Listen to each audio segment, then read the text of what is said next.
So, welcome everyone. This is the working group device management meeting for February 11th, 2026. We need to remind you that this meeting falls under the CNCF Code of Conduct, which basically means be excellent to each other. Recording is on. We'll upload that when the meeting is over. I think John does that from time to time. Looking at the agenda, we fell behind. We don't have any entry for today. I can fix that. And if someone then has topics that they want to discuss, you can add that for today's entry in the meeting doc or just raise your hand here. Also, if you are new to this meeting and want to introduce yourself, feel free to do that. Now would be a good time. Otherwise, I'll proceed with giving a short status update. And we can take the floor for questions, open discussion.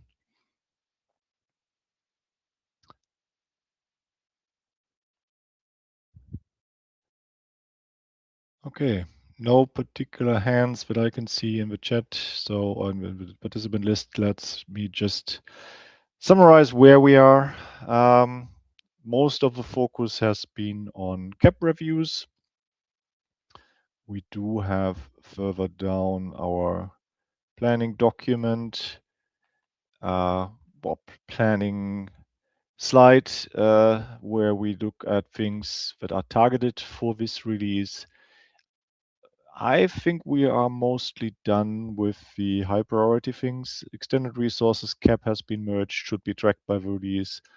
Resource claim status 2. Admin access may still need the PR merge, but I think that's just a matter of, well, finalizing things. Device taints and tolerations, that's the one that I'm doing. That has been merged. I'll proceed with the implementation now. Prioritized alternatives has been merged. The CAP has been merged, although I'm still thinking in terms of caps here. Consumable capacity, I think also the biggest open or one open that I'm aware of is the attribute downward API from LA to support KubeVirt. I did another review on Monday, left some comments to point out false assumptions, but that has been addressed. The bigger question now is what to do about network devices that are not necessarily associated with any particular container. So the core concept of a CAP is that a DRA driver uses our framework in KES Dynamic Resource Allocation Kubelet plugin. So basically our helper code for writing a DRA driver. And with that helper code will generate additional CDI devices which get injected or added automatically to the things that get injected into containers. And then inside the containers, a workload like KubeVirt can read that additional information and do something with it. And with KubeVirt, that would be passing down PCI devices into the virtual machine. The CAP describes a mechanism where it figures out which containers are, well, it's the standard behavior, basically. It figures out which devices are used by which container and then also adds the metadata to those containers. But network devices, the ArrayNet, for example, does that.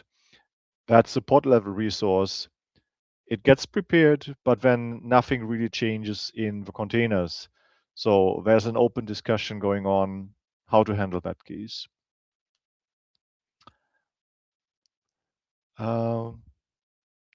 Resource claim support. Yep, I think that was merged. So the basic idea there is that the reserved for field in a resource claim currently lists individual pods. With the upcoming workload support, it would also list a workload.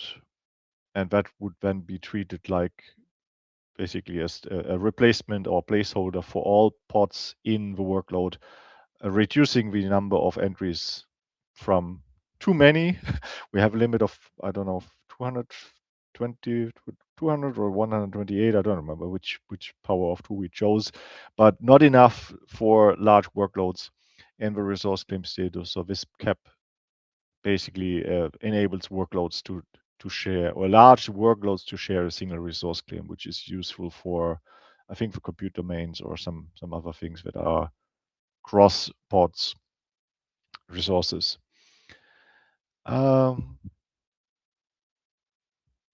Resource health in pod status, I actually don't know what the status is, so we might have a look if someone is curious. So yeah, it doesn't tell me which beta, which is a problem that the release team also has. Yeah, so so this is for 136. It's targeting beta, the cap was merged, and it's tracked by the release team, so that's also good. Yeah, I think if we go down the list further, native resource configuration, that is still very much in active discussion. And I don't know whether we'll get it into 136. This one also went through quite a few iterations, hasn't been merged yet. It's now getting reviewed by Jordan for the API. It switched from something that's constantly updating status to something where the user can create an object, get the status populated by a controller with some information about what he was asking. So it's basically like a report generator through an API object. That's the current approach that is being taken, and now it's a question of figuring out the API, what you can ask for in terms of getting a summary of available devices.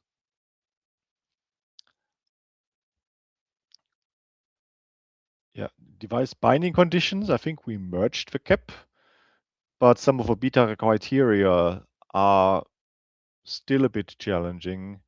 So for those who don't remember, device binding conditions were introduced for composable disaggregated infrastructure. Basically, have your GPUs attached to a PCI switch and make them available on nodes on demand. That's the use case. And that use case has been implemented, but it doesn't use the cap the way how it was meant to be used.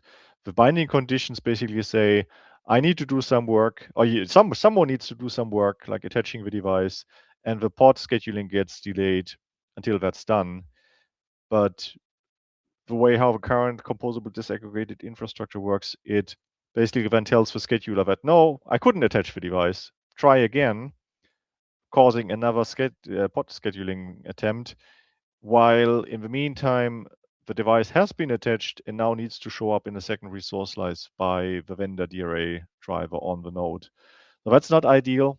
Lots of discussions spent on how to make that work more smoothly so that the pod only gets scheduled once. There's still no good solution for original use case. NVIDIA has something similar for compute domains, but they are currently handling it in the pod admission phase. And conceptually, binding conditions would be nicer, but they have performance and security aspects because now we have to have a central controller and how it communicates with some on-node component and how many claims it needs to watch. All of that is being discussed right now.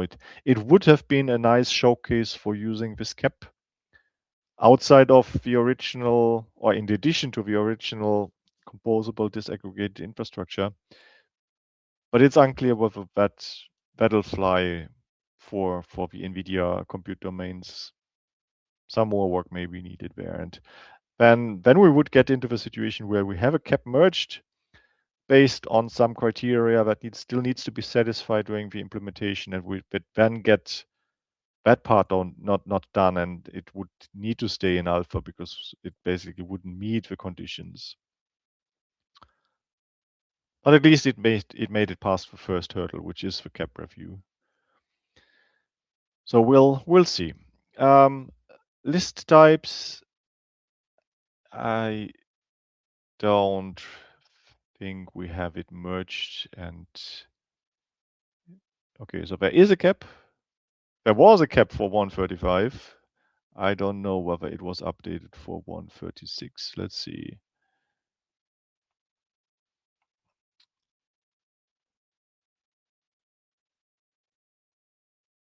So it is now. Is it targeting 136? Yes, it is. Yeah, so this is getting reviewed. I see John is on it. So maybe even that. Yeah, I think that was my walkthrough, what the cap implementation is, as far as the cap implementation is concerned. About upstream work in Kubernetes, where there have been a few test regressions as we went through the V1 136 alpha 1 release, or after that all should have been resolved now. Patch releases have been updated and have been released this week with some fixes that are relevant for DRA. So we landed those. And that goes all the way back to 132. 132 already had an issue with double allocation of devices to resource claims, for example, and that got fixed. So if you're running a 132 distro and have DRA enabled as the very first beta that had it, then you definitely should consider updating. Well, I guess you should anyway, but there is a reason. Yeah, I don't have anything else on the top of my head right now. Let's see whether we have. Yeah, there is one. So we might move on to standard attributes for NUMA locality. I think Sarah, you added that one. Yes, Do you talk about it? yes. Hi. I added this topic here. We had a discussion today about this specific topic, how to express the NUMA locality with standard attributes. I added the link to the Slack discussion. My original question was how to express, for example, CPU GPU alignment using NUMA node or CPU socket ID. And I was wondering if we have anything planned for this, or yeah, any ideas on how to express this in a standardized way. I think that's what the native resources cap is trying to do. Once we have a way to express CPU and RAM requirements in terms of DRA, then we can also standardize attributes to match on, and then we can do that. The other cap, the list type for attributes, that is another relevant cap that extends the expressiveness of constraints a bit, so that I think it would work for CPUs that have multiple PCI root controllers, for example. I think that is one of the use cases for it. So I think there is work going on towards it, but it's still work in progress. And the key point is that if a pod uses the normal native resources API, we just don't have a way to do it during scheduling. You mean via device plugin, right? Well, CPU and memory, that is native resources. That's basically not a device plugin, right? Or No, oh, yeah, okay. yeah. Uh, and then it would fall onto the kubelet and the various managers that it has for NUMA alignment to figure out something. And I'm not an expert on that. Francesco, yes, please help me out here. Yeah, no. Actually, you helped me, Patrick, because I was thinking about this topic, and a challenge I can see is the attribute proliferation. Because just to handle CPU, we want to have, for example, NUMA node, socket ID, NUMA node ID, socket ID, and possibly LLC group ID, and let's see an handful of those, okay? And that's no problem up until we say, okay, but in order to make use of them, each other driver you want to align with those attributes has to expose them. And so the set of attributes rapidly grows because a new device comes out and exposes new attributes, or you see where I'm heading, don't you? So in general, do we have? I don't think this. Okay, I think this is something that makes it's worse in the sense that there are more attributes with core resources, but I do see this happening also with devices. So, do we have a direction, an idea about how to handle attributes proliferation, or is something that we'll figure out as we go? I don't know. Okay. It I guess it depends on how complex hardware we want to support in a Mm, standardized way. If keeps getting more complex, yeah, if you want to get optimal performance out of the most complex exoteric node configurations that we can possibly imagine, then yeah, we will have very exotic attributes that only matter in a very few configurations. And I don't know where we draw the line. mm, I think traditionally we have in Kubernetes been very too limited for a long mm-hmm. time. NUMA is not anymore, I think, an accurate description even of actual platforms. It's Yeah. just a vague abstraction, but that's Yeah. all that we have because that's what Linux kernel is giving us. Mm, yeah. Well, there might be PCI 2, and that gives us some additional information. But again, this is hearsay. Sasha from our team in Finland, Yeah. he's more into Yeah. that and probably would be a better person to speak to those topics. Yeah. So I don't know where to stop. And the other problem. So I mentioned the CPU and native resources because that would allow us to move move a decision into the scheduler, which is ultimately Yeah. what some people want, because then you can really plan your workload so that you know for sure that it will run in an optimal way when it gets started. Mm-hmm. The other thinking is that we can never get that done in the scheduler and we just do it on the node, basically tweaking the environment on the node so that it works a little bit better than it would without the tweaks. And I've seen two fairly divided camps where one say that they want perfect control in the scheduler. I'm thinking Slurm, for example, and certain HPC workloads.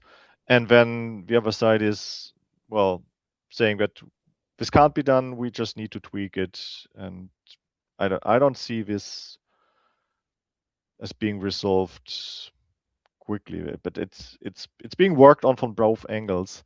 I think what we are currently lacking also is on in the kubelet that the existing NUMA managers basically don't know any of the they don't even know the standardized attributes. So even if we have, say, a device attribute for PCI root, which we can do now, I don't think we expose it in the kubelet so that the other managers actually can do anything with it. So Correct. the tweak, the the runtime environment on the node thing is not happening for when DRA is involved. And that brings us also to another point, which is that we are still very much discussing which attributes should we expose for CPU and memory and native resources. Like, okay, what's the right abstraction? Do we even have a consistent right abstraction, meaning that newer generations may want to use different abstraction, or is it something that we can have a consistent abstraction all over a class of attributes? So we are at the point on which we are discussing which attributes do we want to expose and for which generation, which kind of ties again in my concern about attribute Yeah. proliferation. So we are not providing an abstract. We're not providing an abstraction that could match future hardware.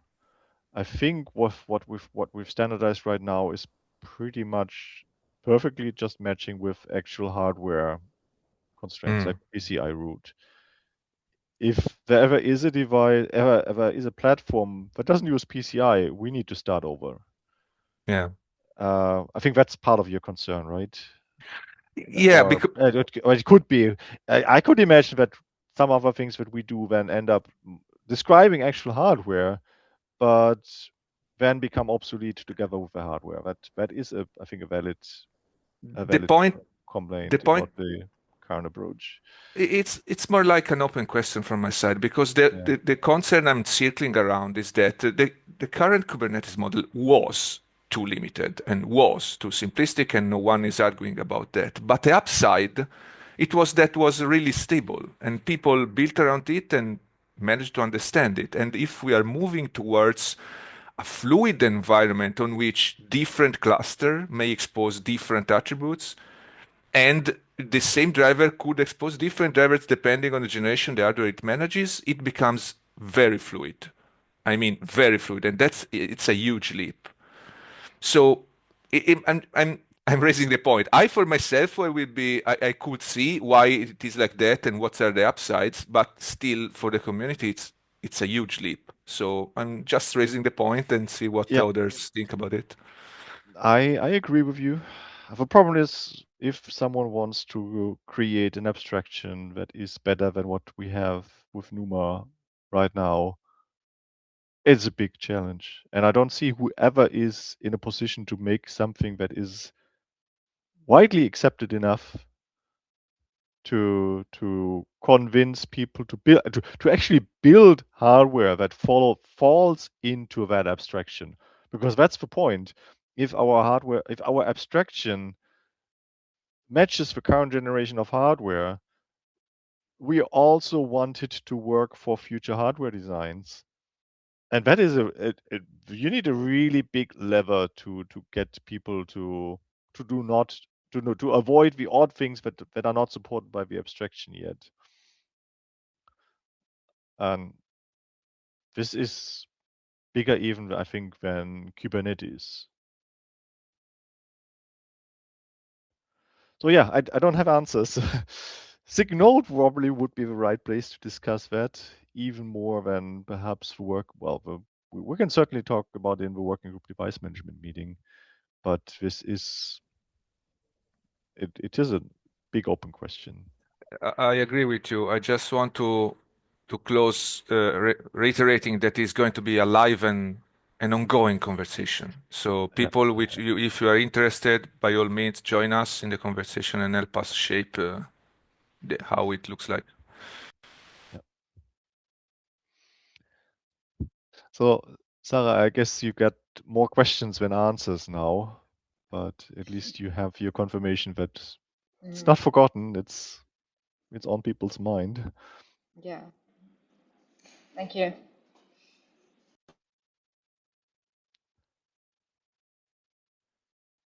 Yeah, I think what will happen is baby steps towards that. I've mentioned the caps already. Some of these make sense and they will happen.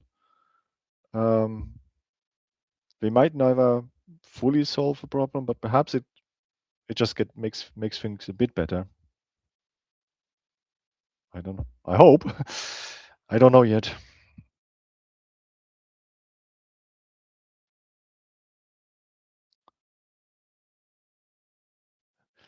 So for those who are interested, there is also an ongoing meeting series specifically for native resources in DRA, currently focusing on that native resources cap. It's a separate meeting because it was just too big to handle in the normal, regular occurring meetings. And then there's Slack, of course. Okay. We have other questions, other things that we should discuss. Cap freeze is close, so that's why people are focusing on that. We also had a very short meeting on native resources, I think, yesterday because of that, because people were really focusing on the caps. And yeah, if there's nothing else, then yeah, we can close a bit earlier. And I'll try to remember that in 2 weeks we will have another meeting, and I'll try to be there on time. Thanks again. Bye, everyone. Thanks. Thank you. Bye.